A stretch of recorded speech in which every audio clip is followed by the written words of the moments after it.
How's it going, duelists? And welcome back to another Yu-Gi-Oh! Unboxing with your main man, the Black Viking. Or should I say, a Yu-Gi-Oh! Untinning. So today, we're going to be doing our first tin opening, and it is of the Mega Tin, one of the two Mega Tins of 2015. So as you can see on the box here, it should be a dragon that was similar to a certain Black Ranger having a crazy attack by pulling it in our last video, which was in fact the Arc Rebellion XY Sea Dragon. Another reason why I was so excited that I pulled that card is for this tin specifically because it's kind of like an alternate version of this card, and you know how I love alternate artworks and alternate versions. So without further ado, let's get down to it. So this tin was released as a set of two on September 18th, 2015, which was 6 years ago, which is a pretty long time. Now, what's inside of these? There are three Mega Tin packs. There is a Platinum Secret Rare of the face monster on the tin, and then it comes with two extra super rare cards. So for this one specifically, it comes with the Dark Rebellion XYZ Dragon. And so I think last video I was calling that card Dark, but it's actually Arc Rebellion XYZ Dragon. Now this is the actual Dark Rebellion XYZ Dragon. And then it comes with the three Megatin packs. And the Megatin packs are packs of 16, which include 12 commons, one rare, one super rare, one ultra rare, and one secret rare as well. Now, this tin was paired with another tin with the Odd Eyes Pendulum Dragon. That was the other tin in this two-tin set. So let's see what we got in here.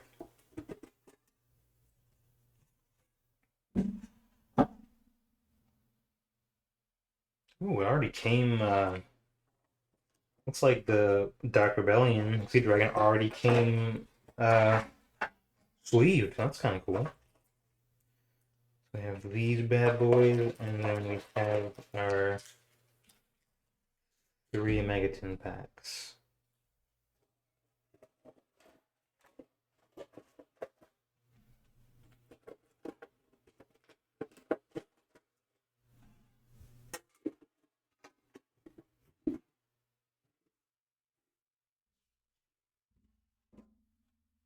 All right, let's open up the rare cards it just automatically comes with, ever so carefully.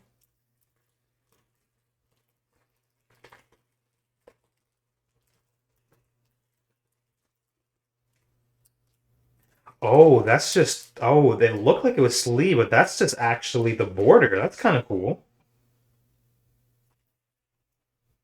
All right, so we have our Dark Rebellion Xyz Dragon with a really unique silvered border. I guess this is what the Platinum Secret Rares look like. That's really cool. So his effect is he's a he's a rank 4 Exceed monster, which requires two level 4 monsters, so it is generic. And its effect is you can detach two Exceed material from this card, then target one face-up monster your opponent controls. Its attack becomes half its current attack, and if it does, this card gains that lost attack. Nice. And just to get a closer up uh, kind of comparison here. So I would say that Arc Rebellion Dragon is kind of an upgrade retrain of Dark Rebellion Xyz Dragon as well. So that's really cool, and I love that. I like that artwork of similar monsters. I love that. So this is that bit, but I'm gonna sleeve that immediately.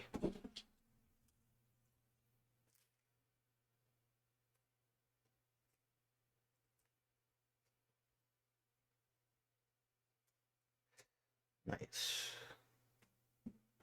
Then we have our two super rare cards. We have old entity Hashtor, which is part of in the entity archetype. So there's like the outer entities, the odd entities, old end entities, those types of cards. So it is a level 4 wind reptile synchro effect monster whose effect is it's one tuner plus one or more non-tuner monsters. If this card is sent from the monster zone to the graveyard, you can target one face-up monster your opponent controls. Equip this card from your graveyard to that monster.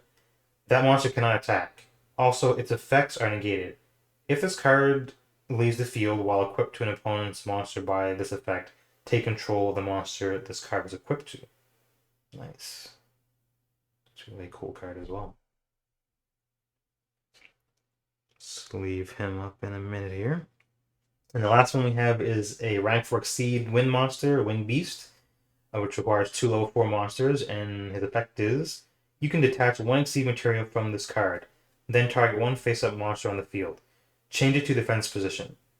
You can attach 2 Exceed materials from this card, then target one other face-up card on the field. Shuffle into the deck. You can only use one Castel the Sky Blaster Musketeer effect per turn, and only once that turn. It's a real interesting card as well. Nice. Now let's go into these ginormous packs. And this is the first time I'm actually opening mega packs. So that's going to be quite interesting in and of itself.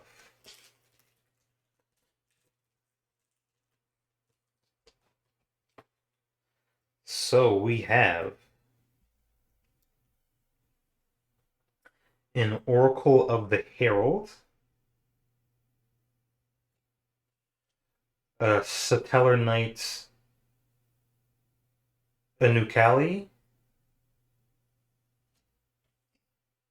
Punch in the Box, an Artifact Aegis, or Aegis, a Performing Pal Heart Naga, a Fluffle, Fluffle Bear. Ooh, our rare card of this is Shadow Beast, whose effect is it's a spellcaster flip effects. A flip. You can draw 2 cards within discard 1. So essentially a Graceful Charity type effect. If this card is sent to the graveyard by a card effect, you can draw 1 card. You can only use 1 Shadow Beast effect per turn and only once that turn. Now all the Shadow monsters are kind of like mechanized puppet variants of another monster as well. So that's actually really another cool feature of the Shadow monsters. Then our super rare is Cleafort Stealth, the Pendulum monster. Kind of reminds me of the invisible jet that Wonder Woman typically flew around in. That was really cool. Or it was like a Justice League thing, but I think Wonder Woman typically used it the most. But cool nonetheless. So its Pendulum effect is you cannot special summon monsters except Klee monsters. This effect cannot be negated. All Klee monsters you control gain 300 attack. And its monster effect is you can normal summon this card without tributing. If this card is normal summoned without tributing or special summoned, its level becomes 4 and its original attack becomes 1800. If this card is normal summoned or set, it is unaffected by activated effects from any monster whose original level or rank is lower than this card's current level. When this card is tribute summoned by tributing a Klee monster, you can target 1 card on the field. Return it to the hand. Your opponent cannot activate cards or effects in response to this effect's activation. It's really cool. Oh, that's an ultra, that's an ultra card. Nice. And the secret rare of this set is Virgil, Rockstar of the Burning Abyss. Now, the really cool thing about the Burning Abyss monsters, because there's also a monster called Dante, is that it's referencing Dante's Inferno. And Virgil was Dante's guide through the 9 rings of hell, so that was really cool. In the Burning Abyss monsters are really cool sub archetype or archetype that references the references Dante. Now Dante's Inferno is part of. Can't remember what the actual literary work is called, but they are based off of Dante's Inferno, and it's actually like really cool. So it's a spellcaster synchro effect, which requires one tuner and one or more non-tuner monsters, and its effect is you can only control one Virgil Rockstar of the Burning Abyss. Once per turn, you can discard one Burning Abyss card. Then target one card your opponent controls or in the graveyard. Shuffle it into the deck. If this card on the field is destroyed by battle or card effect and sent to the graveyard, you can draw one card. You can only use this effect of Virgil, Rockstar of the Burning Abyss, once per turn. So that's really cool.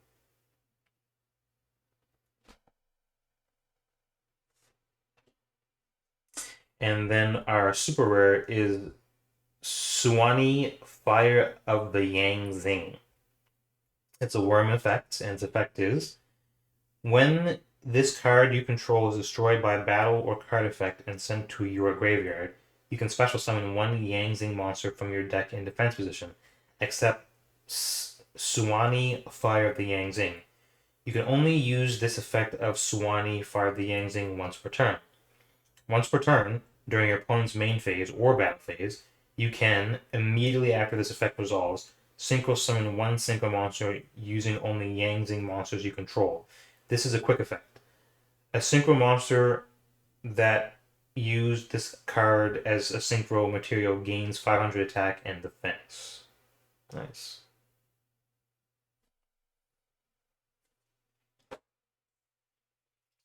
Then we have Kuli Pearl Launcher. I don't know if anyone is familiar with the anime Black Clover, but that when they were in the Eye of the Midnight Sun, they were collecting all of those special gems put in that like monolith. This isn't necessarily referencing that, but it is referencing the importance of that monolith in lore or lore type culture. So that's kind of cool.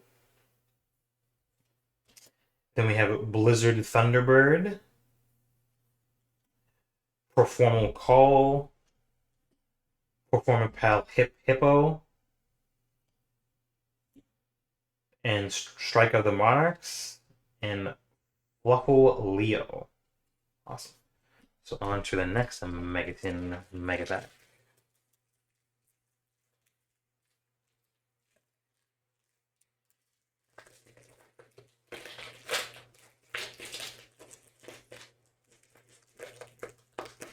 And the Megaton packs are not like a special pack or anything. They actually kind of I think they take from 4 or 5 of the sets, the main series sets that actually released that year as well. So that's another kind of cool thing. So it typically gives cards and reprints cards in lower rarities often, and sometimes higher rarities. So you have a better chance of getting cards that you perhaps did not get from the specific sets that year as well, which is another kind of cool feature of Mega Packs.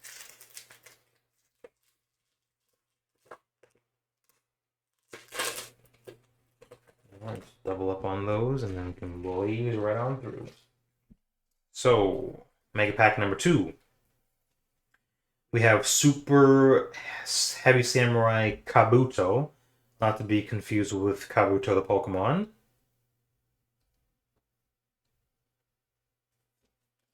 We have Hymn of Light. We have Raid Raptor Vanishing Lanius. We have Bujin Intervention. We have Level Lifter. We have And the Band Played On. And our rare card is Performapal Cheermo. That's it.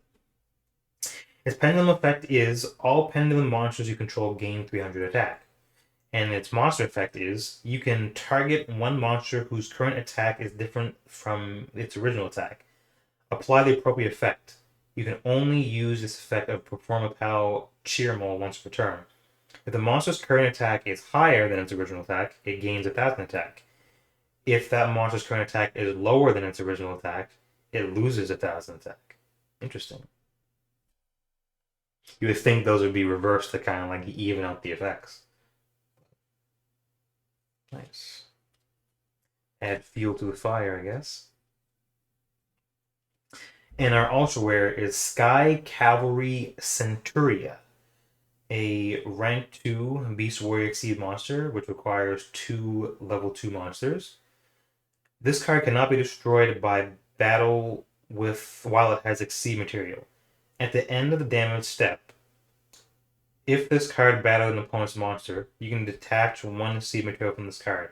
Return the opponent's monster from the field to the hand.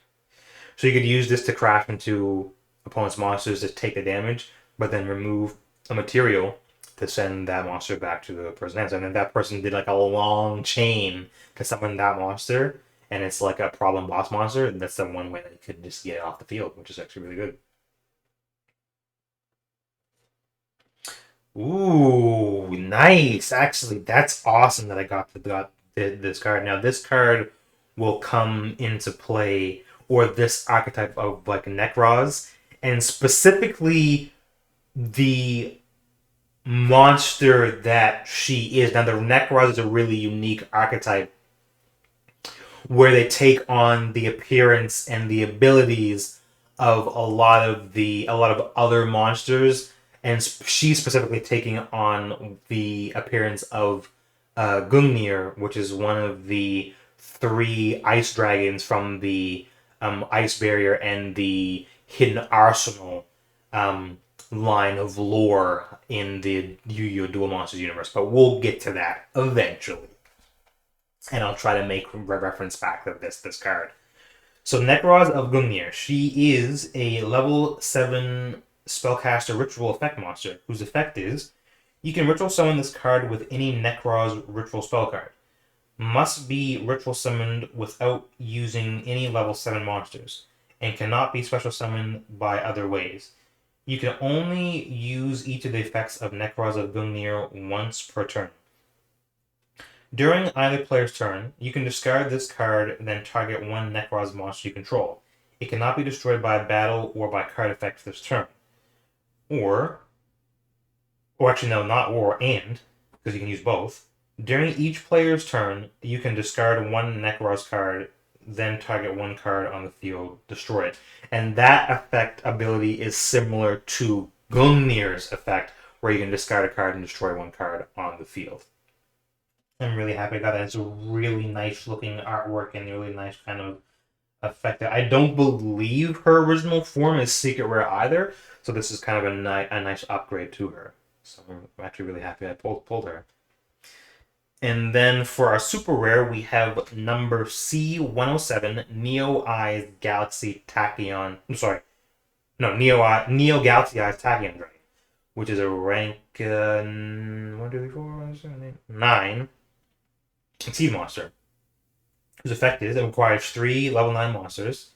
Its effect is once per turn, you can detach 1 Exceed material from this card. Until the end of this turn, negate the effects of all other face-up cards currently on the field. Also, your opponent cannot activate cards or effects on the field. If this card has number 107 Galaxy Eyes Tachyon Dragon as an Exceed material, it gains this effect. You can tribute 2 monsters. This card can make up to 3 attacks on monsters during each battle phase this turn, and with it being a 400 beat stick, that could be pretty nasty. So that's really cool. Part of the Galaxy Eyes archetype of monsters. Then we have Artifact Chakram. Requilate. Number 42 Galaxy Tomahawk, which is a stealth bomber, which is actually really cool. Number 43, Manipulator of Souls. The Monarch Stormforth. And Satellar Knight Procyon, or Procyon. Yeah, cool. Now into our final 16 cards. First card is Lindblum. Lindblum. There was some anime or video game where Lindblum is placed in there. I can't remember off the top of my head, but I'll remember eventually. Beast of the Wild level 5. Now Super Heavy Samurai Kabuto. Satellar Knight Beetlejuice or Beetleguys. Yeah. Battle Guard King. Let me read this because this is reminding me of a lot of the old school swamp and lava battle guards back in the day. It's a warrior effect, whose effect is once per turn you can tribute any number of warrior type monsters except this card. For each tributed monster, this card gains one additional attack during each battle phase this turn. Oh, nice. It's a pretty decent effect considering it's a 3,000 attack beat stick. Nice. Command performance. So our rare is Tenacity of the Monarchs. Its effect is reveal one monster in your hand with 2,400 attack and 1,000 defense, or 2,800 attack and 1,000 defense. Add one Monarch spell or trap card from your deck to your hand, except Tenacity of the Monarchs. You can only activate one Tenacity of the Monarchs per turn, and though those attack and defense values are specifically referencing Monarch cards because all the Monarch cards, at least all the base Monarch cards, have 2,400 attack and 1,000 defense, and I believe 2 of them have 2,800 attack and 1,000 defense. Ooh, and the ultra rare card is Knight Dragolich. It's a cool looking card. It's a worm effect, level 4, whose effect is change all non-worm type attack position monsters that were special summoned from the main or extra deck to the defense position. All non-worm type monsters that were special summoned from the main or extra deck lose defense equal to their original defense. Interesting. It's a cool card. Ooh, actually I saw that. What? Ooh, even nice. We got El Shadow Shikanaga, yeah. It is a machine fusion effect, which requires one shadow monster and one earth monster. And her effect is must first be fusion summoned during either player's must first be fusion summoned. During either player's turn, when a special summon monster activates its effect while you have a shadow card in your hand, you can negate the activation, and if you do, destroy that monster. Then send one shadow card from your hand to the graveyard. You can only use this effect of El Shadow Shikanaga once per turn. If this card was sent to the graveyard, you can target one shadow spell or trap card in your graveyard. Add it to your hand. Now this is in the artwork. It's a fusion of the Klee monsters, boss monster towers, and of the El Shadow construct, who was typically the boss monster of the Shadow archetype. So that's really cool. Now there was a Shadow structure deck which I will be opening in the future, and I'll try and re-reference this card when that comes up. So I'm actually really happy I pulled that card. It's a really cool card as well. Got these in the wrong place. So ultra rare goes here, secret goes here, rare goes here, and our super rare is a Jinzo-jector. Nice. And we got a Jinzo-jector in our most recent box opening of a Blazing Vortex. So, was Blazing Vortex? Or was it,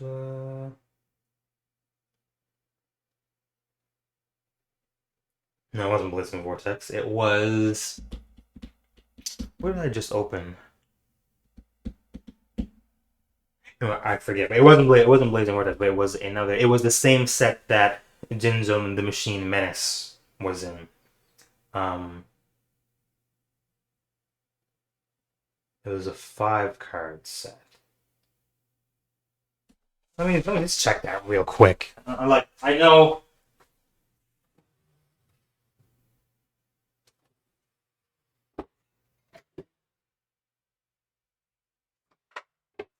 Something I just opened. Can't remember for the life of me, but I believe it was one of those 5-card sets. Oh yeah, and I also didn't get the Jinso Lord for some odd reason, even though it was a common. Ever. So we have Jinso Jector. His effect is this card's name becomes Jinso while it is on the field or in the graveyard. You can tribute this card. Add 1 Jinso monster from your deck to your hand except Jinso Jector. Then reveal all set cards in your opponent's spell and trap card zones. And if there are trap cards among them, you can special summon Jinzo monsters from your hand up to the number of trap cards revealed. You can only use this effect of Jinzo Jector once per turn. Nice. That's really... I'm glad I got an upgraded rarity of him as well.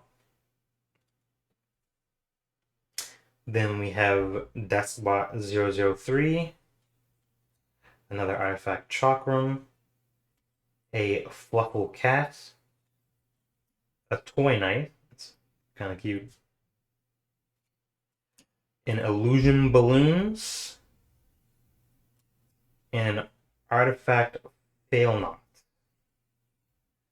Alright, and with that, that ends the 2015 Dark Rebellion Dragon Tin, Mega Tin. So once again, thank you for joining me. I appreciate your viewership ever so muchly, and I look forward to you joining me again during my next opening. Until then, Duelist, believe in the heart of the cards, and wherever you are, have a good morning, afternoon, or night. Check you later, folks.